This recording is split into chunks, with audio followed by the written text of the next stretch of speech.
welcome back to my channel. My name is Ratika Gupta and topic for today is section 23 of the Indian Contract Act 1872. Guys, we'll be discussing unlawful consideration. Consideration chapter has already been discussed in my previous two videos. Guys, मैंने दो parts बनाए हैं consideration पे.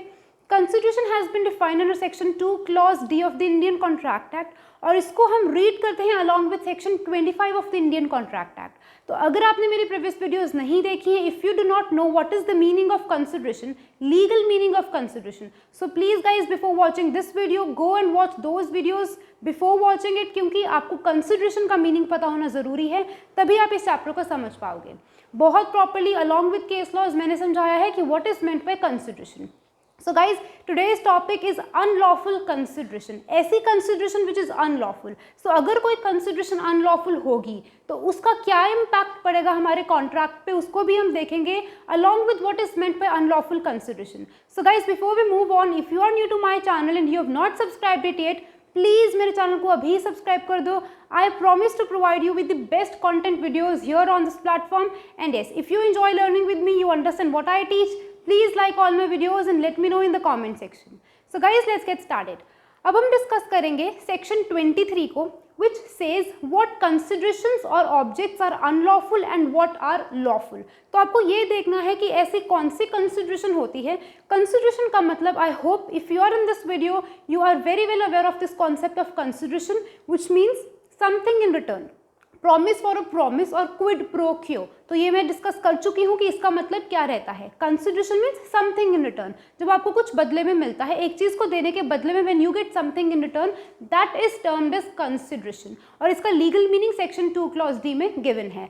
अब हम देखेंगे कि ऐसी कौन सी कंसिडरेशन होती है जो लॉफुल होती है और ऐसी कौन सी कंसिडरेशन होती है जो अनलॉफुल होती है. गाइज, एक अग्रीमेंट में अगर कंसिडरेशन होगी तभी वो एक वैलिड कॉन्ट्रैक्ट बनेगा. कंसिडरेशन इज वेरी इंपॉर्टेंट और along with it is important कि वो कंसिडरेशन वैलिड भी हो.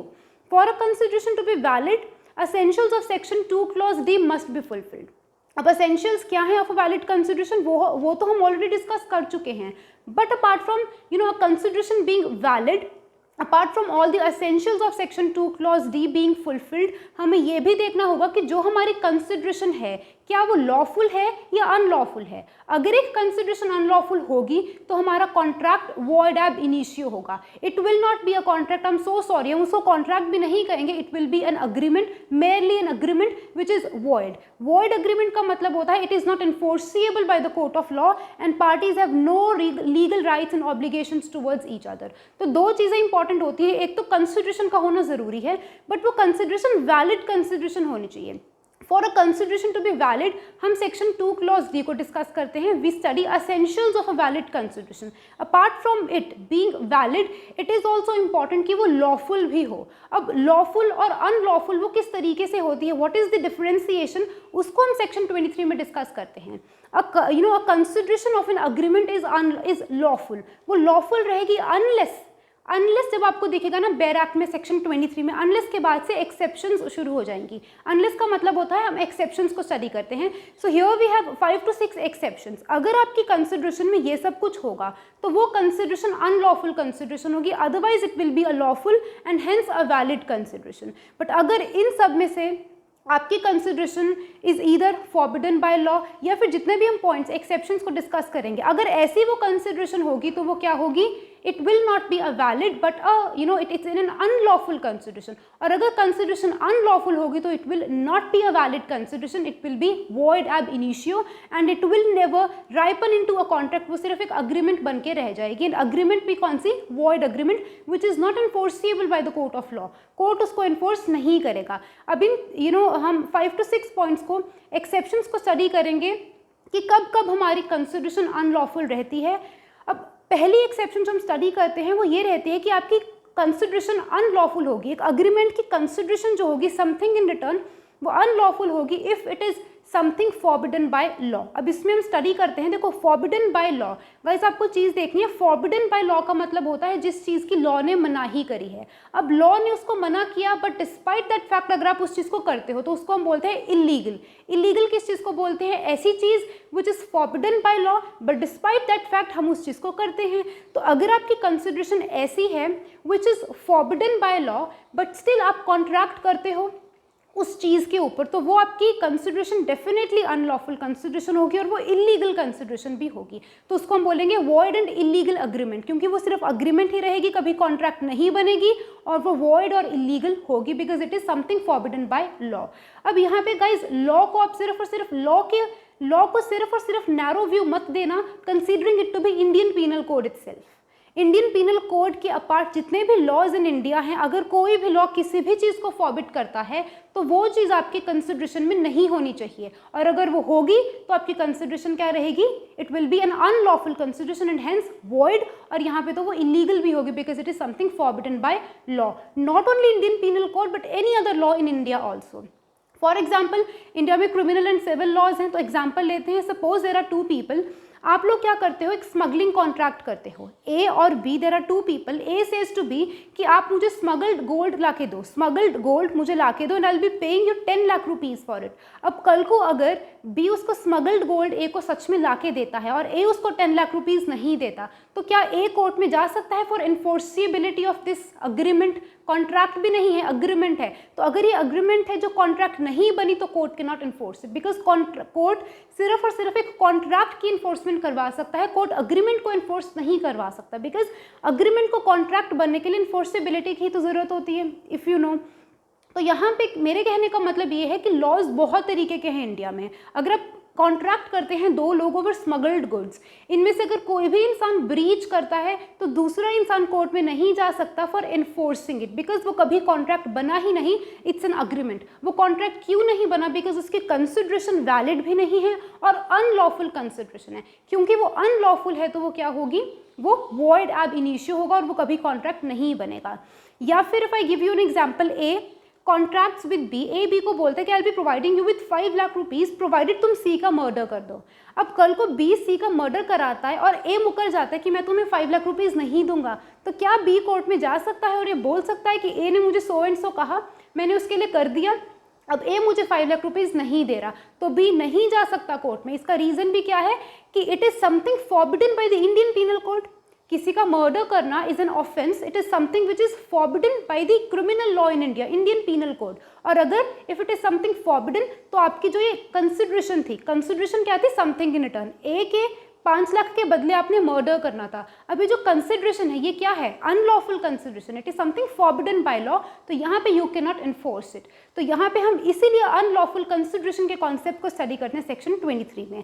अपार्ट फ्रॉम क्रिमिनल लॉ में आपको 2 एग्जाम्पल्स दे चुकी हूँ, apart from criminal law civil law में भी ऐसा ही होता है। For example there are 2 people A and B, A enters into a contract with B और ए बोलता है कि I will be providing you with 10,000 rupees provided तुम सी की प्रॉपर्टी में ट्रेसपास टू लैंड करो और उसकी प्रॉपर्टी को इंजर करके आओ।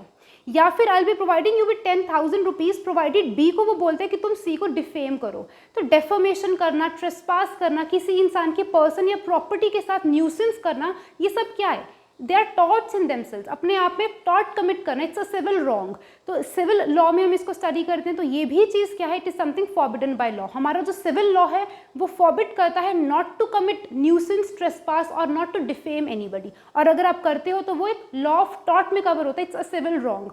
तो इट मीन्स आपका जो कंसिडरेशन है, समथिंग इन रिटर्न, आप ए से पैसा लेते हो और उसके बदले जो आप उसको देते हो, इट इज समथिंग फॉरबिडन, जो लॉ ने मना किया है। एनी लॉ इन इंडिया, हमने सिविल और क्रिमिनल दोनों लॉज के एग्जाम्पल से मैंने आपको समझा दिया, तो आई होप आपको समझ आए कि how is a consideration unlawful and hence void ab initio, it will never ripen into a contract. क्योंकि वो कॉन्ट्रैक्ट नहीं बना तो parties have no legal rights and obligations, कोई भी इंसान ब्रीच कर सकता है and court can not compel observance of law, court interfere कर ही नहीं सकता।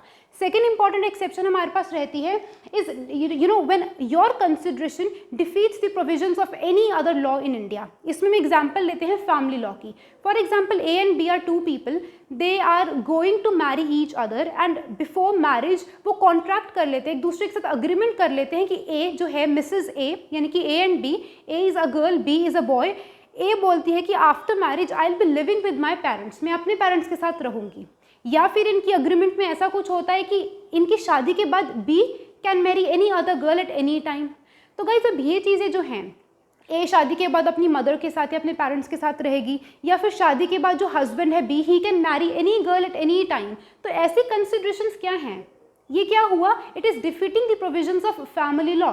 फैमिली लॉ को अगर हम स्टडी करते हैं तो वहाँ पे see guys it is something not forbidden by any law, किसी लॉ ने मना नहीं किया। अब आपको पॉइंट को समझना है। ये जो मैं आपको एग्जांपल दिया कि girl is going to live with her parents after marriage, ये boy can marry any other girl at any time after marriage. तो ऐसी जो अग्रीमेंट्स होती हैं, या फिर ए और बी ऐसी अग्रीमेंट करते हैं कि फ्यूचर सेपरेशन की पहले ही अग्रीमेंट कर लेते हैं, मैरिज अभी हुई भी नहीं, बिफोर मैरिज और at the time of marriage वो फ्यूचर सेपरेशन की अग्रीमेंट कर लेते हैं। It is something which is defeating the provisions of family law. Defeating का मतलब यहाँ पे होता है वायलेटिंग, जो वायलेशन करता है। It is violating the provisions of family law. Family law के प्रोविजंस को आप जब डिफीट करते हो, तो जब एक अग्रीमेंट किसी और लॉ की प्रोविजंस को डिफीट करती है, तो how can that agreement be valid? वो तो अनलॉफुल होगी ना, किसी लॉ के आप अगेंस्ट जाते हो तो वो अनलॉफुल होगी and hence void.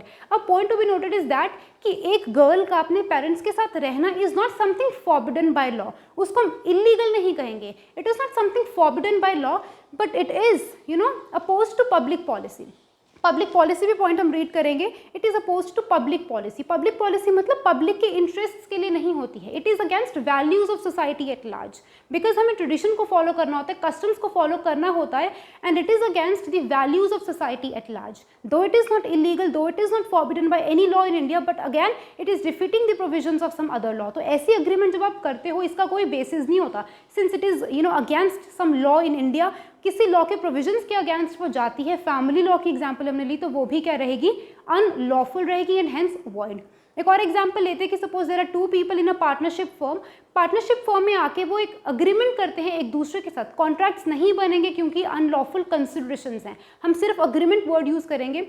Suppose two people they enter into an agreement with each other, और वो बोलते हैं पार्टनरशिप फर्म में कि हम क्या करेंगे, अपने पार्टनरशिप के बहुत सारे ऐसे पार्ट्स होंगे बिजनेस के जो हम अपनी अकाउंट बुक्स में नहीं लिखेंगे, उसको हम बिजनेस एक्टिविटीज़ को अकाउंट बुक्स में क्यों नहीं लिखेंगे, सो एज नॉट टू पे द सेल्स और इनकम टैक्स। तो जब हमारी अकाउंट बुक्स में हमारा बिजनेस का जो टर्नओवर है वो कम दिखेगा, तो हमें उतना ही कम टैक्स पे करना होगा। यहाँ पे आप क्या कर रहे हो, you are going against the provisions of tax laws in India. आपको इनकम टैक्स भी पे करना है, सेल्स टैक्स भी पे करना होता है फर्म्स को।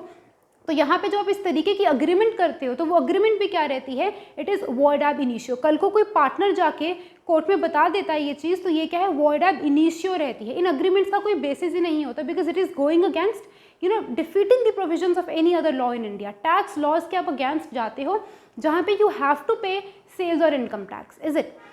अब नेक्स्ट हमारे पास एक्सेप्शन रहती है इज जब आपकी कंसिडरेशन का जो ऑब्जेक्ट होता है, object of consideration is to commit fraud. इसके लिए बहुत ब्यूटीफुल एग्जांपल डिस्कस करते हैं। Suppose there are two people, आपका है लैंडलॉर्ड है, ठीक है ना, प्रॉपराइटर है, लैंड प्रॉपराइटर, लैंडलॉर्ड है, जमींदार है, उसका एक एजेंट है ए। एजेंट ने क्या किया, अपने लैंडलॉर्ड को कहा कि आप मुझे अपनी थोड़ी सी लैंड लीज पे दे दो, आप मुझे रेंट पे दे दो, आई will be paying you with the rent. But in reality what happened is, इस इंसान ने, उसके एजेंट ने, ये आगे लैंड बी को लीज पे दे दी। अब ए ने क्या किया, एजेंट ने अपने लैंडलॉर्ड के साथ फ्रॉड कमिट किया है। उसने कहा कि I will be paying you with the rent और आप मुझे अपनी लैंड लीज पे दे दो, जबकि in reality it was unknown to this person. इसको नहीं पता था कि उसकी लैंड इन रियलिटी किसी और के पास लीज पे जा रही है। तो गाइस जो ये वाला अग्रीमेंट हुआ ना बिटवीन ए एंड बी, इसको हम बोलेंगे वॉइड अग्रीमेंट। अब आप सोचोगे, पहली बात तो यहाँ पे object of the consideration is to commit fraud. यहाँ पे फ्रॉड कमिट हुआ। फ्रॉड कमिट किस तरीके से हो, by way of active concealment. अगर आपने देखा है सेक्शन 17 को क्लॉज 2, उसमें हम एक्टिव कंसीलमेंट स्टडी करते हैं, उसकी भी वीडियो मैं ऑलरेडी बना चुकी हूँ फ्रॉड पे, सेक्शन 17 पे आप देख सकते हो। तो एक्टिव कंसीलमेंट का मतलब होता है आप एक्टिवली कंसील करते हो, कोई चीज़ को छुपाते हो। तो यहाँ पे एजेंट ने अपने प्रॉपराइटर से, लैंडलॉर्ड से इस बात को छुपाया कि इन रियलिटी वो लैंड लीज पे मुझे नहीं किसी और को चाहिए। ए ने क्या किया, लीज पे किसी और को दे दी। तो यहाँ पे क्या हुआ, फ्रॉड कमिट हुआ। तो इसीलिए जो ये वाली अग्रीमेंट है between A and B, this is void. यहाँ पे ए ने बी को लीज पे लैंड दी और बी उसको रेंट पे करेगा, तो this entire agreement is void. ये वॉइड क्यों है? बिकॉज इसकी कंसिडरेशन क्या है? अनलॉफुल है। वो कंसिडरेशन अनलॉफुल क्यों है? बिकॉज उसका object is to commit fraud. अब गाइज आपके माइंड में आएगा कि जब फ्रॉड कमिट होता है तो nature of contract is voidable. Yes my friends, अगर किसी के माइंड में ये आ रहा है तो मैंने आपको ये भी बताया था कि nature of contract induced by fraud is voidable at the option of the person whose consent has been so caused by fraud. तो यहाँ पे it is voidable at his instance. इसके साथ फ्रॉड कमिट हुआ by way of active concealment और इसने किया, तो इसके पार्ट पे वॉइडेबल है, वो कोर्ट में जाके इसको वॉइडेबल कर सकता है, रेमेडीज अवेलेबल है। बट हम बात करें सिर्फ इस अग्रीमेंट की, तभी मैंने आपके लिए सर्कल किया, इस अग्रीमेंट की बात करें between A and B, not between landlord and his agent. हम इस अग्रीमेंट की बात करें, this agreement is void ab initio. ये वॉइड है बिकॉज इसका जो कंसिडरेशन है, इसका जो ऑब्जेक्ट है is to commit fraud and hence void. वो क्या रहेगी? वॉइड रहेगी, और इसके पार्ट पे वॉइडेबल रहेगी इस अग्रीमेंट। ये कॉन्ट्रैक्ट वॉइडेबल है और ये कॉन्ट्रैक्ट वॉइड है। तो आई होप आपको समझ आया। सो आई होप आपको ये वाला पॉइंट समझ आया properly with this example. Fourth हमारे पास एक्सेप्शन रहती है कि कब आपकी कंसिडरेशन अनलॉफुल होती है, व्हेन इट इम्प्लाइज, आपकी जो कंसिडरेशन है व्हेन इट इम्प्लाइज और involves injury to the person और प्रॉपर्टी ऑफ अनदर। इसका मतलब होता है, हम एग्जाम्पल वही लेते हैं टॉर्ट लॉ की। सपोज ऑलरेडी मैं आपको वैसे समझा चुकी हूँ कि suppose A and B are two people, A agrees, A B को बोलता है कि I be providing with 10,000 rupees provided तुम सी की प्रॉपर्टी को या सी को इन पर्सन उसको खुद को इंजरी पहुंचाओ। या तो आप ट्रेसपास कमिट करो, ट्रेसपास करके आप उसकी लैंड को, प्रॉपर्टी को डिस्ट्रॉय कर दो, या फिर आप न्यूसेंस कमिट करो, डिफर्मेशन करो जिससे आप सी को डिफेम करो।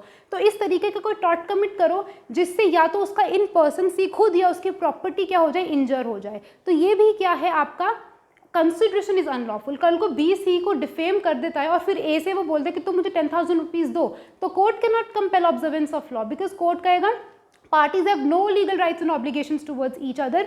The basis of this agreement is void. ये void agreement है क्योंकि unlawful consideration है, यानी कि ऐसी consideration जहाँ पे which involves injury either to person or property. Person himself C को injury हुई by way of deformation or to his property by way of trespass or nuisance. Guys, अगर आपको नहीं पता trespass, nuisance, defamation ये क्या concepts हैं, आप मेरी law of torts की playlist खोलो. I have made separate videos on these concepts. बहुत इंपॉर्टेंट और बहुत इंटरेस्टिंग कॉन्सेप्ट्स हैं टॉर्ट लॉ में, आप उसको स्टडी कर सकते हो वहाँ से. Last but not the least is जब आपकी कंसिडरेशन अनलॉफुल होगी when court regards it as immoral and opposed to public policy. Guys यहाँ पे एक पॉइंट नोटिस करना, court regards it. Court regards का मतलब यहाँ पे ये है कि we have no definition, proper legal definition हमारे पास नहीं है of what is meant by immoral and what is meant by against public policy. क्या एक चीज़ इमोरल होती है, कब एक चीज़ इमोरल होती है, या कब एक चीज़ अगेंस्ट पब्लिक पॉलिसी होती है, इस चीज़ की कोई लीगल डेफिनेशन नहीं है. ये सिर्फ और सिर्फ कोर्ट की डिस्क्रिप्शन है, जहाँ पे कोर्ट को लगेगा कि इस अग्रीमेंट का ये जो कंसिडरेशन है वो इमोरल है या वो अपोज टू पब्लिक पॉलिसी है, तो कोर्ट जिस चीज़ को रिगार्ड करेगा, court regards, this is a point to be noted, court regards it as immoral और अपोज टू पब्लिक पॉलिसी, तो उसको भी कोर्ट कहेगा कि अनलॉफुल कंसिडरेशन है. क्योंकि कंसिडरेशन अनलॉफुल है तो agreement is void ab initio and a valid contract can never come into existence. इसके लिए गाइज अब देखो, इमोरल का मतलब वैसे आपको पता है कि something which is against our morals, against our conscience, उसको हम बोलते हैं इमोरल. What is immoral? वो डिफर करता है फ्रॉम सोसाइटी टू सोसाइटी. हमारे इंडियन सोसाइटी के लिए कोई एक चीज़ इमोरल हो सकती है, वेस्टर्न नेशंस के लिए वो चीज़ मॉरल हो सकती है. तो it depends from society to society की इमोरल होता क्या है. इमोरल का बेसिकली मतलब होता है something which is against morals and values of society. हमारी सोसाइटी में जो वैल्यूज़ चलती आ रही हैं अगर उनसे वो अपोजिट है तो उसको हम इमोरल मानते हैं. अगेंस्ट पब्लिक पॉलिसी का मतलब होता है, पब्लिक पॉलिसी मीन्स कुछ ऐसी पॉलिसीज ऑफ लॉ ने कुछ ऐसी पॉलिसीज बनाई होती हैं which are for the benefit of public. But अगर आप ऐसा कोई किसी के साथ अग्रीमेंट करते हो which is injurious to that policy of law which is made for the benefit of public, तो वो भी चीज़, वो भी अग्रीमेंट आपकी वॉइड होगी. तो इमोरल मतलब against values of Indian society, हमारी सोसाइटी की जो वैल्यूज़ के अगेंस्ट है उसको हम कोर्ट इमोरल अगर रिगार्ड करेगा. या फिर अगेंस्ट पब्लिक पॉलिसी मतलब एक ऐसी policy of law which is made for the benefit and welfare of society at large, but आपकी agreement found out to be injurious to that public policy, to that policy of law which is for the benefit and welfare of society at large. तो यहाँ पे आपको मैंने case law discuss किया था जब हम इलीगल अग्रीमेंट्स डिस्कस कर रहे थे, वॉइड एंड इलीगल अग्रीमेंट की एक सेपरेट वीडियो है, वहाँ पे मैंने आपको डिस्कस किया था कॉवन वर्सेस मिलबॉर्न, इस केस को डिस्कस किया था गाइज। उसमें क्या हुआ था कि there was a landlord, again एक लैंडलॉर्ड ने क्या किया था, अपनी लैंड को एक बंदे को हायर पे दिया था। उस इंसान ने कहा था कि आप एक लैंडलॉर्ड हो, आपके पास इतनी लैंड है, I wish to hire your land for quite some time. तो लैंडलॉर्ड ने अपनी लैंड दे दी उस इंसान को, but after some time landlord came to know about the real cause, उसको सच्चाई पता लगी कि मेरी लैंड चाहिए क्यों थी। एक्चुअल में वो land was required to that person for conducting irreligious matters के लिए एक मीटिंग कंडक्ट करनी थी। तो वहाँ पे क्या हुआ, जब लैंडलॉर्ड को रियलिटी पता लगी, when he got to know the real cause behind hiring that land, तो लैंडलॉर्ड ने मना कर दिया, ही मेड अ ब्रीच कि मैं अपनी लैंड तुम्हें नहीं दूंगा। अब रियलिटी में जब उस इंसान ने, जिसको उसने लैंड देने से मना कर दिया, उस इंसान ने कोर्ट में जाके लैंडलॉर्ड को स्यू किया कि इन्होंने ब्रीच ऑफ कॉन्ट्रैक्ट किया है। तो कोर्ट बोलते हैं यहाँ पे कोई ब्रीच ऑफ कॉन्ट्रैक्ट नहीं हुआ, बिकॉज यहाँ पे कोई कॉन्ट्रैक्ट ही नहीं हुआ। कॉन्ट्रैक्ट होने के लिए कंसिडरेशन का होना जरूरी है, that to valid and lawful. लेकिन यहाँ पे court said that we regard it as immoral, हमें ये इमोरल लगता है, इररिलीजियस पर्पसेस के लिए मीटिंग को कंडक्ट करना is immoral, against morals, against public policy also, जनता के हित में भी नहीं है, it is not beneficial for society at large and illegal also. तो हम इसको कॉन्ट्रैक्ट ही नहीं मानते। जब ये कॉन्ट्रैक्ट नहीं है तो इसके ब्रीच का तो सवाल ही नहीं उठता, question of its breach can never arise, क्योंकि it is not a contract. Contract होगा तो ब्रीच होगा। तो वहाँ पे अगर आपको ये case law, if it is striking at the back of your mind, तो आई होप बहुत अच्छा है अगर आपको ये केस लॉ याद है। तो वहाँ पे हमने यही डिस्कस किया था इलीगल अग्रीमेंट्स में। तो यहाँ पे भी क्या है कि court regards it is immoral, किसी इररिलीजियस पर्पसेस के लिए मीटिंग को रखना इज़ इमोरल, और अगर वो इमोरल है, court regards it is immoral and against public policy, तो ऑब्वियसली क्या होगा कि वो अनलॉफुल कंसिडरेशन होगी, क्योंकि कंसिडरेशन अनलॉफुल है तो वो कॉन्ट्रैक्ट नहीं बनेगा। गाइज अब बहुत बार ऐसा होता है कि हमारी इंडियन जुडिशरी ने ऐसे बहुत सारे कह लो कि प्रोविजंस बताए हैं जहाँ पे एक agreement is against public policy, उसको मान लिया जाता है, it is deemed to be against public policy. हम यहाँ पे I will be giving you 2 to 3 examples हम डिस्कस कर लेते हैं, जिससे आपको ये पॉइंट और ये कॉन्सेप्ट समझ आ जाए। अदरवाइज बहुत सारी ऐसी अग्रीमेंट्स हैं जिसको जुडिशरी ने डिक्लेयर किया है एज अगेंस्ट पब्लिक पॉलिसी। सबसे पहली है agreement which is in restraint of legal proceedings, या फिर agreement to stifle prosecution. Stifle का मतलब होता है टू स्टॉप। अब हम सबसे पहले एक एग्जांपल लेते हैं कि suppose there are 2 people, A and B. B ने रॉबरी कमिट करी है, बी एक चोर है और उसने क्या किया, थीव ने चोरी करी, रॉबरी कमिट करी, उसने ए की बहुत इंपॉर्टेंट ज्यूल्स को चुरा लिया। ना one day what happened is A and B, दो लोग मिलके अग्रीमेंट कर लेते हैं कि मैं तुम्हारे अगेंस्ट जो मैंने केस फाइल किया, A says to B to this thief कि मैंने तुम्हारे अगेंस्ट जो केस फाइल किया था, I drop that legal proceeding, मैं उसको ड्रॉप कर दूंगा, मैं तुम्हारे अगेंस्ट जो केस है वो वापस ले लूंगा, प्रोवाइडेड तुम मुझे क्या करो, मेरा सारा सामान चोरी किया वो वापस कर दो। तो गाइज कहाँ किस हद तक आपको ये अग्रीमेंट वैलिड लगती है? ये वैलिड नहीं है, क्योंकि हमने देखा कि एक चोर ने अगर एक बार चोरी करी तो वापस भी चोरी कर सकता है। हमारे लॉज क्यों बनाए गए हैं? पर्टिकुलरली जो क्रिमिनल लॉ क्यों बनाया गया? The main objective of criminal law is to punish the wrong doer. जिसने ऑफेंस कमिट किया है उसको पनिश करना, ताकि वो कल को अगली बार वो गलती ना करे, यही हमारा मेन ऑब्जेक्टिव है। पर जहाँ पे दो लोग ऐसी अग्रीमेंट कर लेते हैं कि मैं तुम्हारे अगेंस्ट केस नहीं फाइल करूंगा और तुम चोरी किया हुआ सामान लौटा दो, तो it is not valid at all and it is against public policy. Public policy का मतलब है कि ये जनता के हित में नहीं है, it is not for the benefit of society at large. आज उसने ए का सामान चुराया, कल को वो किसी और का सामान चुरा सकता है, और जब तक उसको लीगल प्रोसीडिंग्स नहीं फेस करनी पड़ेंगी, जब तक उसको पनिशमेंट नहीं मिलेगी, वो नहीं ठीक होगा। बहुत सारे ऑफेंसेस नॉन कंपाउंडेबल ऑफेंस होते हैं गाइज, इट मीन्स बहुत ही ग्रेव और बहुत ही सीरियस ऑफेंस होते हैं। तो वहाँ पे भी अगर आप ऐसे अग्रीमेंट्स कर लोगे तो इट मीन्स आप क्या कर रहे हो, it is an agreement in restraint of legal proceedings. आप क्या कर रहे हो कि मैं लीगल प्रोसीडिंग नहीं, रिस्ट्रेंट मतलब रोकना, आप किसी को रोकते हो कि मैं आपके अगेंस्ट केस फाइल नहीं करूंगा, और to stifle prosecution I will be stopping that prosecution. So ऐसी एग्रीमेंट्स करना इज अगेंस्ट पब्लिक पॉलिसी। हम सेक्शन 28 को डिस्कस करेंगे इंडियन कॉन्ट्रैक्ट एक्ट के, उन अग्रीमेंट्स को स्पेसिफिकली वॉइड अग्रीमेंट्स कहा गया है। हम वही तो डिस्कस कर रहे हैं ना कि कौन सी अग्रीमेंट्स वॉइड हैं। वॉइड क्यों होती हैं? बिकॉज उनकी कंसिडरेशन अनलॉफुल होती है, इसीलिए वो वॉइड हो जाती हैं।